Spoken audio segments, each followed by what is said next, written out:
It's Pride Month once again, and being a walking alphabet soup ourselves, we wanted to make a video for probably our oldest fandom, because June is not just the time for the gays, it's also the birthday month of the blue hog himself, Sonic the Hedgehog. On June 23rd, 1991, just 4 weeks before we were born, Sega released the original Sonic game for the Mega Drive, kicking off a 31-year-long marathon sprint with no end in sight. This year, we have a recently released feature film, a collection of remastered classic games, an upcoming Netflix cartoon, an open-world adventure title, the 50th issue of the current comic book run, and that's not even touching upon the franchises venturing into VTubing, all new merchandise, and more. But having grown up with the series since the mid-90s, we wanted to merge our love of the franchise with Pride Month and have a close look at something that many people might not even realize existed, namely, the queer representation in Sonic the Hedgehog. Now, it shouldn't come as a surprise that when it comes to official canon, there's been a general lack of queer characters in the franchise thus far, as is the case with most franchises. So what we want to do in this video is present 3 major characters that have been portrayed, or at the very least read by fans, as queer from official Sonic media, and explain the context that said queerness appears within. Of course, it's only fair that we start with Sonic himself. While Sonic's character has had a variety of interpretations over the years, including as a very heterosexual player, such as in the pre-reboot Archie comics era, which could be fodder for its own video detailing how aggressively heterosexual it actually was, we'll be looking at the original Sonic, as seen in the games developed and published by Sega of Japan since 1991. Throughout these games, Sonic never actually has a love interest. There are characters such as Amy Rose and Princess Elise who have a crush on Sonic, but he himself never expresses any interest in pursuing a relationship with anyone. This ambiguity has given a lot of room for fans to interpret Sonic as they please, which is a perfectly valid way of approaching a character. A common reading is that he's gay, and that's why he never responded with mutual feelings for Amy or Elise, while also being unable to not get into dick measuring contests with characters like Shadow or Knuckles. What we personally find the most fitting reading here is that Sonic is simply Arrow Ace. He doesn't experience romantic or sexual attraction towards anyone, rather than it being that we just haven't seen it yet. And this reading actually matches how one of Sonic's original creators perceive him. Oshima Naoto, the artist that designed Sonic, was asked by Mary Kay on Twitter about Sonic's sexuality, to which he responded that, to Sonic, it doesn't matter whether someone is a man or a woman, he doesn't have an interest in a romantic relationship regardless. He treasures friendship, but that's where his needs for connections with others end.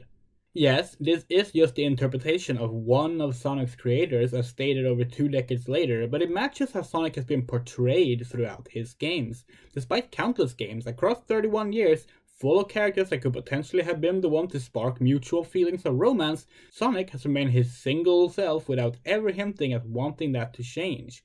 It might not be explicit, but the very fact that a hero as popular as Sonic can be read as Arrow Ace with the blessing of at least one of his original creators is honestly really cool. Next up, we have the aforementioned Amy Rose, who despite her consistent crush on Sonic, actually has a bit more to her when it comes to her love life and feelings.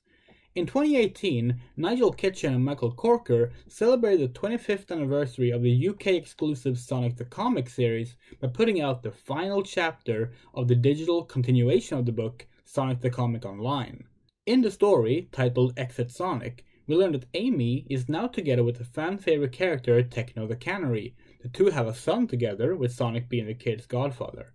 However, this separate wing of UK canon is not the only place where Amy is read as bisexual, as this also happens in Sega Japan's own canon.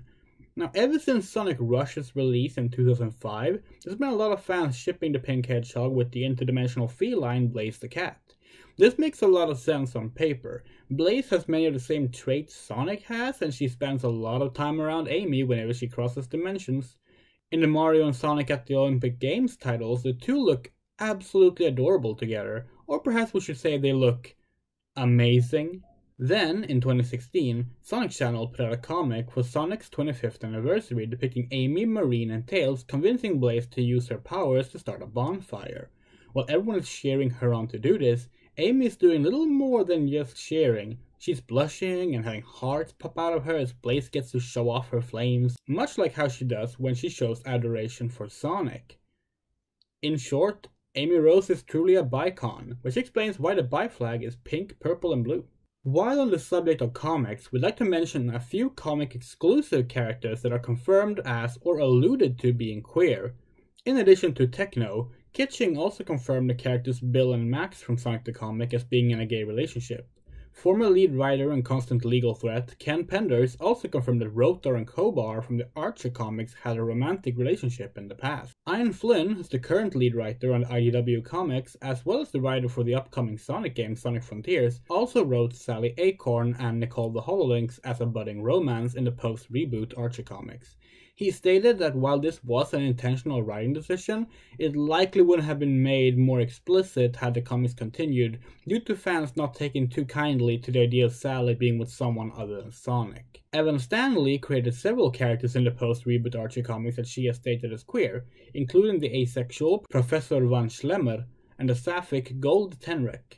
Stanley, together with Flynn, also created the fan-favorite characters Tangle the Lemur and Whisper the Wolf in the current IDW comics, who many fans feel are being built up as potentially becoming the book's first proper romance.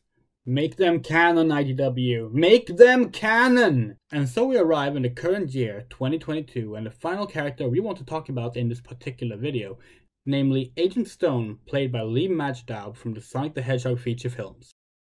In the 2020 film, Stone is a small but memorable character who assists Dr. Robotnik, played by Jim Carrey, by being his mostly harmless henchman. However, his chemistry with Robotnik was picked up on by fans and quickly turned into a reason to ship the two, something that Majdaub was very pleased to indulge on social media in the past 2 years.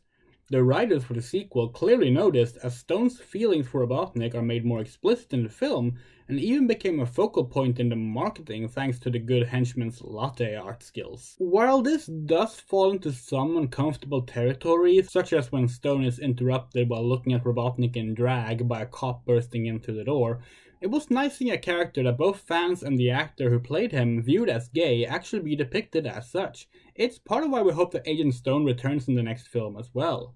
There are certainly other things we could mention, like Rouge making BDSM quips towards Topaz in Sonic X, or the fact that Xiao are genderless and as of a few years ago are being referred to with they-them pronouns in the English localization.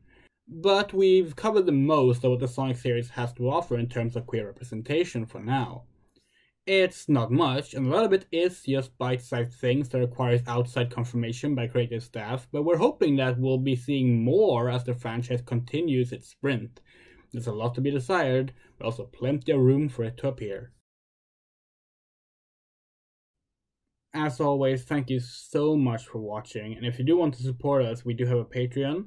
We're also moving soon, and hopefully we'll be able to do content a bit more frequently after that, since we'll be able to stream and record without it being as much of a hassle as it has been for the past few months. This was a fun video to make. We're happy we made it, even if there's not that much to talk about. We really wanted to make something about this subject because, you know, we love the Sonic series, and we will probably always love the Sonic series. And being queer, it's cool to see at least a little bit of queerness appear in there as well. So, with that said, happy Pride Month, and happy birthday, Sonic. Here's to another 31 years for the both of us.